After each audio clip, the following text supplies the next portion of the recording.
I got all of this for super cheap.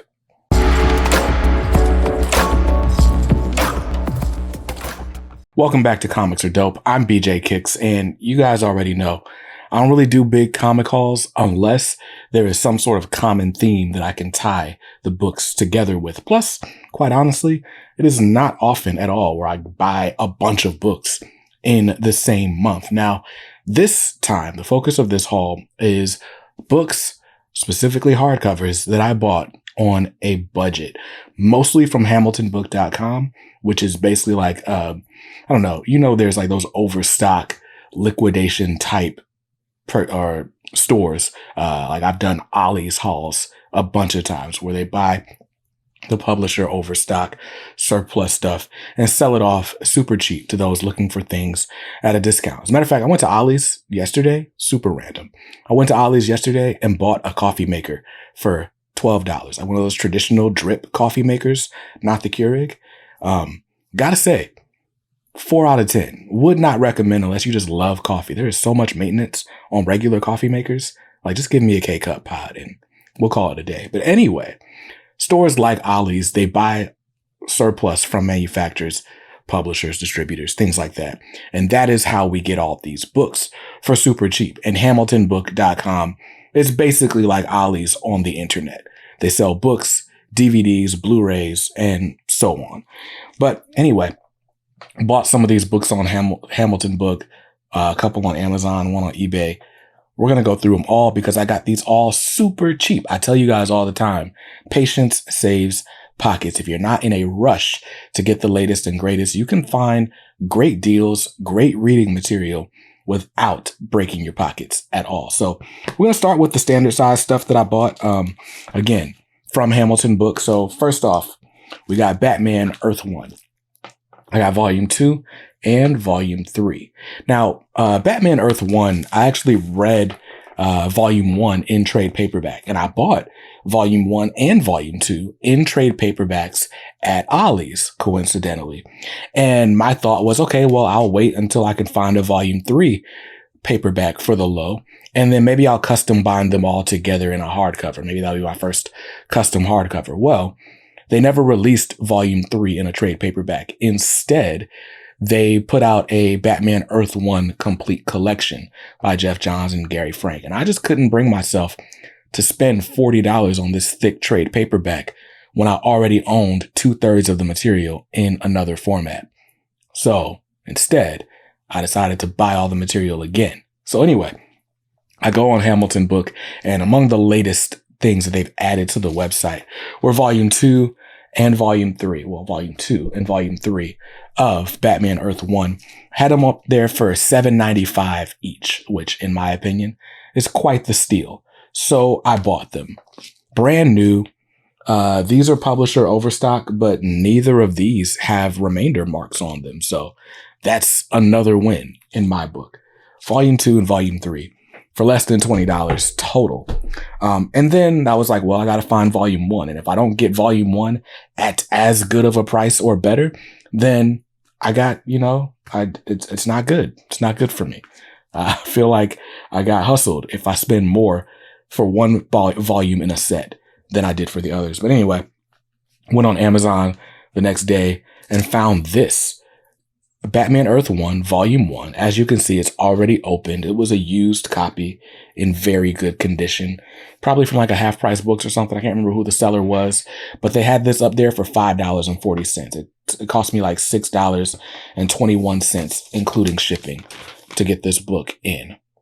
That is a win for me. So now I got the complete Batman Earth 1 collection in hardcover for much less than $30. In fact, less than $25. I spent on this. That's a win.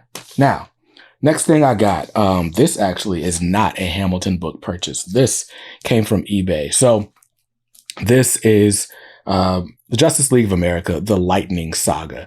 This is volume 2 in the Brad Meltzer Justice League run. Brad Meltzer's run on Justice League only ran 12 issues, but the second 6 issues was a crossover with the Justice Society of America, which I believe Jeff Johns was writing at the time. Yeah, which is why Jeff Johns' name is on this book. But basically, the reason this was important to me is because this book directly precedes the Dwayne McDuffie run on Justice League. Now, if you know anything about that run, there's a lot of stuff that Dwayne wanted to do but could not do because of editorial interference. And then he got the boot for talking about said editorial interference. But Dwayne McDuffie's run on Justice League has some of my favorite things in it, like the crossover between Milestone's Shadow Cabinet and the Justice League. That's really why I wanted it, because why not? But also, Dwayne McDuffie wrote a lot, or did story editing and writing for the Justice League animated series. So why would I not want to read his Justice League comic? I've read that specific trade paperback that ends with the Milestone altercation, or begins with the Milestone altercation. I haven't read the rest of the run, but what I wanted to do was to read the Meltzer run that ran before it, because Dwayne McDuffie's run is a direct continuation of the stuff that Brad Meltzer started in the Tornado Saga, or Tornado's Path and the Lightning Saga. I've had the Tornado's Path in hardcover for a minute. Now I finally have the Lightning Saga. I could have bought the Brad Meltzer Deluxe Edition, but I just wanted that whole run to be in uniform, standard size hardcovers. And now I've got it. This is the post Infinite Crisis Justice League, if I am not mistaken, that leads to the New 52. I could be getting that wrong. I wasn't reading comics back then. Point is, it's now in my collection. And now I can read that era of Justice League from beginning to end. Next up, this is a standard size hardcover that I put off buying for a very long time. Then I realized it's dumb to have these like omnibus only rules for collecting. Buy the stories you want to read and buy them in the format that makes the most sense. So this is the Marvel Masterworks Black Panther Volume 3. It's a standard size hardcover, although Marvel Masterworks have like really good quality inside. They do all kinds of retouching and remastering, if you will. But the reason I wanted this Volume 3 and not Volume 1 or 2 preceding it, Volume 1 of the Black Panther Marvel Masterworks is basically Jungle Action, issues 6 through 24, which all of that is collected in its entirety in the Black Panther Early Years Omnibus, as is like a bunch of early appearances from Fantastic Four and Avengers, stuff like that. So that's in the Early Years Omnibus. I own the Early Years Omnibus. Volume 2 has the Black Panther run by Jack Kirby, issues 1 through 15. I don't own that. I want that, but right now it's out of print and it's going for above cover price. I'm holding out in hopes that maybe they'll do an OHC or do like an Early Years Black Panther Volume 2. I don't know what else they would put in there. Maybe there's more Avengers appearances and stuff like that to fill it out. But the biggest problem with doing an Early Years Volume 2 is Don McGregor's Jungle Action starts before Jack Kirby's Black Panther, but it continues after Jack Kirby's Black Panther. So it's like, maybe you just include both, even though they're not really related to each other. But anyway, point is, I decided to have a hole in the collection for the Jack Kirby stuff. Maybe I'll buy that book later. But this has the second part of the story that Don McGregor started in Black Panther in Jungle Action. So this has the Panther's Quest storyline, if I'm not mistaken. That's what it's called. Now, before that, though, you get this 4-issue miniseries, Black Panther, which is technically Black Panther Volume 2. And that Volume 2 Black Panther 4-issue series is written by Peter Gillis, but it's got art by Dennis Cowan. Like that Dennis Cowan. So very cool stuff. I've had this 4-issue mini in singles for a long time. What I didn't realize was that this also has the Marvel Comics Presents issues 13 through 37, which, like I said, they complete Don McGregor's work on Black Panther. Didn't even realize that was collected in a hardcover anywhere. I've been seeing trade paperbacks and trying to decide if I was going to buy that. But this was on Hamilton Book. The cover price on this is $75. I got this for $24.95 on Hamilton Book. Great deal. It's brand new. It's publisher overstock, but there's no remainder mark on it. So that is a win in my book. Anyway, enough talking about that. The point is, I want to own all of Black Panther's solo appearances, and this puts me a lot closer to it. If I get that Black Panther by Jack Kirby, then I've got an uninterrupted run all the way through the end of Priest's run in 2003. I believe is how long Priest's run ran, from 98 to 03. Then the next thing we would need is Black Panther by Reggie Hudlin in omnibus format. I have it in trade paperbacks, so I've even got all of that stuff.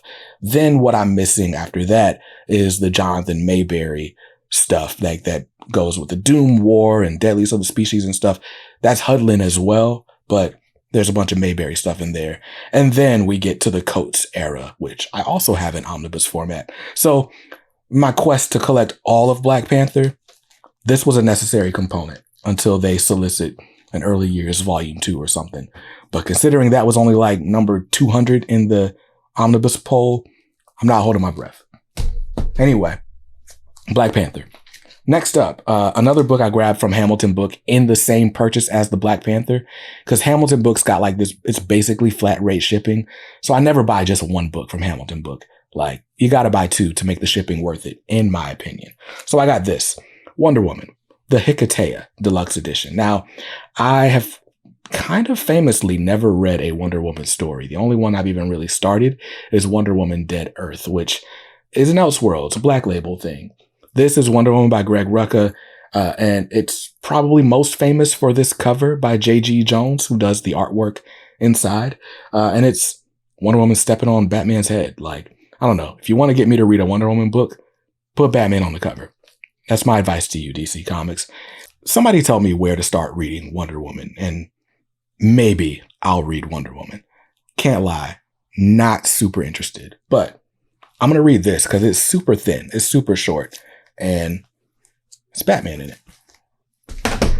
Next up from Hamilton Book, these are actually 3 books I bought together, but let's start with these first 2. This is Captain America by Ta-Nehisi Coates, Volume 1 and Volume 2. I got these from Hamilton Book. Cover price on one of these is $35. Volume 1 is a $35 cover price. Volume 2's got a $45 cover price. The omnibus by Ta-Nehisi Coates recently went on sale. You could probably find it right about now around $50, $60. I think the cover price on it was $75, might have been $100. But I got Volume 1 for $11.95, Volume 2 for $14.95, and that, my friends, is a steal. Like, to have both of these for less than $30 when the closest alternative you could get it for is like $50, I had to buy it just for the price point. I had been interested in Coates' Captain America. I've got the trade paperback Volume 1, read that, found it enjoyable enough, but I wanted to see how the rest of this goes. And if there's no other reason to buy this book, I gotta say, the covers that Alex Ross does throughout this entire run are amazing. Let me, if I can turn to one. Okay, there we go. Not the best example, but listen, this is a cover by Alex Ross. This is a cover by Alex Ross. And I want to say he was even doing variant covers. Like, Alex Ross just loves drawing Captain America, and this is worth it if for no other reason than those covers. But that's that. And the last book I grabbed in my super cheap comic haul this month was Justice League by Christopher Priest. You guys know I did an interview with Christopher Priest. It was like a 3-hour interview, and we talked about basically his whole career, although we didn't talk about this book. So maybe we'll have a part 2 to talk about Deathstroke and this, and maybe Black Panther, because we didn't really touch much on that. But having that conversation with Priest kind of put a battery in my back. Like, I want to collect as much Priest as possible. So there's a Power Man and Iron Fist Epic collection I still got to grab. And then there was this that was already on sale at Hamilton Book, also for just $11.95. This is the Priest run on Justice League. It was only like 11 or 12 issues. Priest always knew that his run on Justice League was to basically stall until Scott Snyder could get there. This was post-Metal and pre-Death Metal. So there we go. Christopher Priest replaced, I want to say was it Brian Hitch that started the Rebirth era Justice League? But anyway, there we go. 11 issues of Priest writing the Justice League with Cyborg, Aquaman, Flash, Wonder Woman, Superman, like, and the art is pretty cool in here as well. So you get that classic blackout storytelling that Priest loves so much. And it's Justice League by Priest. Like, how often are you going to see Priest on these marquee characters? His work on Superman Lost and Deathstroke really made me want to buy this. And so now I own it. And that is the haul. I bought a bunch of books, but I bought them all for super cheap. I think that whole stack cost me less than $150. And that's crazy. It might have been closer to 200, somewhere between like 150 and 180, I think is what I paid for that whole stack. I didn't add it all up. But again, just an example of how patience can save you a lot of money. Now, I can't really do this without telling you, right? Like, there's a reason this stuff was available so cheap, because most of this stuff has been out for years, or, you know, it was overstock. And there's a few different reasons that books will go to overstock, usually because the print run was too big to handle the demand.